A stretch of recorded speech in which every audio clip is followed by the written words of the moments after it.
مولا کائنات فرماندے نے مینوں خواب آئی، عمر بن خطاب دا زمانہ ہے، مولا علی فرماندے نے میں اپنی گالاں خواب ہوئے نہ پیا کہ سویر دی نماز دا ٹائم ہو گیا،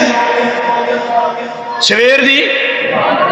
نماز دا ٹائم ہو گیا تے نماز آج محمد نے پڑھائی ہے۔ خواب ویکھی، خواب میرے مصطفیٰ نے نماز پڑھائی، علی پاک فرماندے نے میں خواب اندر ویکھیا تے عمر بھی موجود نے، میں بھی موجود ہاں، حضور نے نماز پڑھائی تے چہرہ صحابہ لگیتا تے پھر اپنی میٹھیاں میٹھیاں گلاں کرن لگے تے آپ نے فرمایا علی اگاؤ، علی اگاؤ، دیکھا جے ایک عورت کھجوراں دی ٹوکری لے کے مسجد نبوی چاہیے، میرے نبی نے ایک کھجور چکی ایک نوتا فرما دیتی تے باقی صحابہ نے کھجورا وڑ دیتیاں۔ علی پاک فرما دے اے تمہیں محمد نے کھجور دیتی ہے، اور تم میری آنکھ کھل گئی، تے کھجور کا ذائقہ میرے منہ سے موجود ہے۔ کون دیتا ہے؟ دینے کو منہ چاہیے۔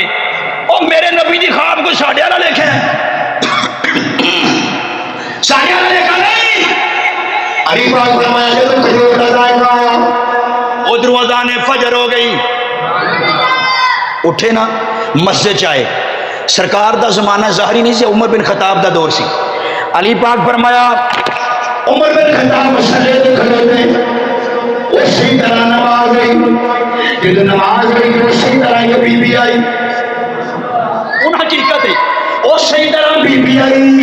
میرے کھجوراں پیش کیتیاں، جدوں نے کھجوراں پیش کر چھڑیاں، عمر بن خطاب رضی اللہ تعالی عنہ آپ نے کھجور چکی، علی المرتضیٰ نے کھجور دے چھڑی، علی پاک فرمایا عمر